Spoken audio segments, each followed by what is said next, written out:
and there are no better resolution than eating more avocados and improving your diet and health and internal health. Yeah. Amelia, do you have any resolutions this year? Well, I have a lot, but food-wise, I love colorful foods, and sometimes I get lazy. I don't really incorporate them in. So one of my resolutions is to buy more colorful veggies and fruits and use them right away. Yeah. So I don't throw them away. I know. Right? What about you? That's key. Well, eating more avocados for sure. I could eat avocado and dirt. I love them that much. So I'll Avocado just and eat dirt. more now that I've been given permission to. So I love it. I know. Anyway, well, food trends are taking over 2020 as people strive to live more sustainably and environmentally conscious lives. So what's in store for 2020? Well, executive chef Sarah Seltvet with Bigsby's Folly Craft Winery is here to show us some trends that are taking over in the new year. We're great to have you here with us today.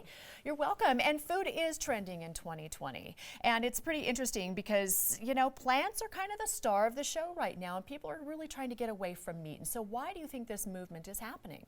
I think that people are definitely caring more about the environment, and they're seeing what you can do with plants now, which a double bacon cheeseburger wasn't possible not too long ago. Isn't that the truth? Yeah. All right, so tell us what you brought here today, because all of this is plant-based. Yes. So this is a double bacon cheeseburger. It's completely vegan, and I have cassava chips with it. And this is also some coconut jerky.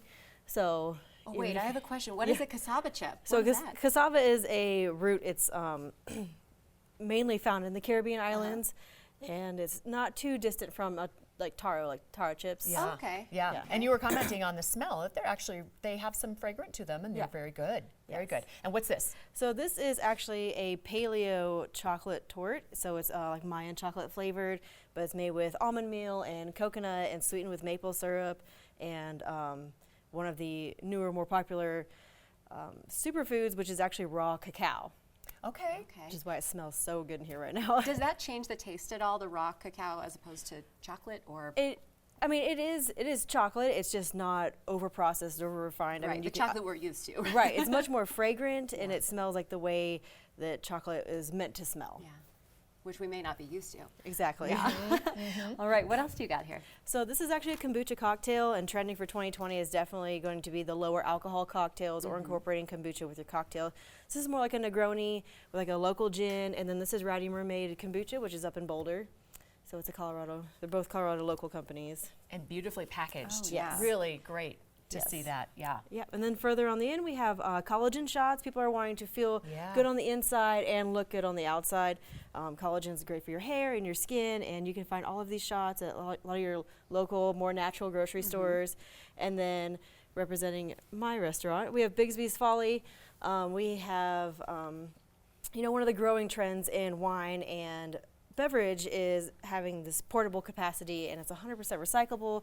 Part of the proceeds go to Morris Animal Foundation, and who doesn't love dogs? That's right. I was gonna say, the design here is so beautiful. This beautiful dog smoking his pipe. It just looks like he's hanging out in Colorado. But I love that this is resealable, and it just has a look to it that you feel cool when you buy it, right? No, we were all commenting on the package, and really that helps in marketing, right? That'll help you pick something up. Yeah, absolutely. Let's talk about some other alternatives. I know alternative meats, like the Impossible Burger, have become a really big deal, and they actually taste and look like a burger. And I had one here on the show, and it's just incredible. Even restaurants are incorporating the alternative burgers. And so why do you think that what makes the alternative burger so popular? I think it's really popular because it's opening doorways for people who are vegan or people who want to be vegan and were just like, oh, I love that cheeseburger. I just can't give it up. And I think that it's becoming much more accessible, and people are like, okay, I can do this now. Yeah, and truly, when you take a bite into one, you cannot tell the difference. Yeah, that's how I felt too. I tried it, and I didn't want to like it. I thought, this isn't going to be as good as everybody's been saying. But I have to say, it was pretty darn good. But talk about how you're incorporating some of these trends into your own menu.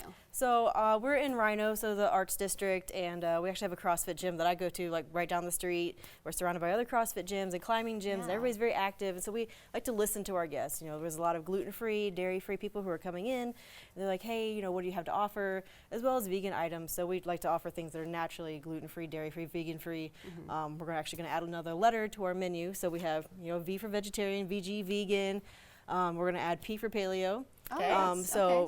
People can just come in and not feel guilty while still indulging. Absolutely. And speaking of indulging, I like to ask a professional chef. So Chef Sarah, what's your favorite meatless comfort food?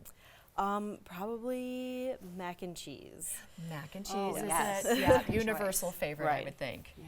Yeah. Now, are you using any different types of cheeses in there, the nut cheeses or any changes for maybe some of the more specific menu items? Well, the nut cheeses, for me, I've had difficulties getting them to melt in the mac and cheese. But I mean, mac and cheese is obviously vegetarian, but you can do like a whipped cauliflower as an alternative to the sauces and flavor it. But I mean, I like to put meat in my mac and cheese. But Yeah. Oh, yeah. Meat, lobster, anything you come up with. But I know. veggies too, why not, right? Yeah, yeah. As a chef, is it harder to now try and teach yourself how to cook meatless and cook, more plant-based and with alternative ingredients? I like the challenge. So I just, for my 2020 resolution this month, I'm doing dry January and paleo. So I think it's a great learning experience to figure out how to use these things and incorporate them. And the industry's come such a long way Yeah. than how it was before. So it's much easier to, just look at the natural things you have and incorporate them in ways that everybody can access. Yeah, Oh, yeah. I feel like absolutely. long gone are the days where you look at a menu and there's one vegetarian or vegan Yeah. option. Now it's you can pretty much have whatever you want. And I love Right. that you're so close to your CrossFit gym too, so the people that are coming there can kind of balance that lifestyle out and Right. have everything nearby. That's cool. Yeah. Yeah, I think part of my other New Year's resolution is really to incorporate more plant-based ingredients and things and really stop with the cans and the boxes. And even though I've got kids, really teaching them that, if it's not from an animal or the ground, it's probably not as good for you. And so in moderation, of course, but that's definitely a goal of mine. Yeah, it's a good one. Yeah. Well, good. So many good things to do and see, and I got to try this. It just looks amazing. Yeah, and it's beautiful too. It is. That is gorgeous. Thanks, Chef Sarah. Yeah, thank you. Well, from pickling to plant-based foods, meatless meat to jumping on the keto bandwagon, 2019 was full of food trends that forced us to naturally be healthier. Let's keep that same momentum alive in 2020. Our friends at the Colorado Chefs Association will have these recipes on their website. That's acfcoloradochefs.org.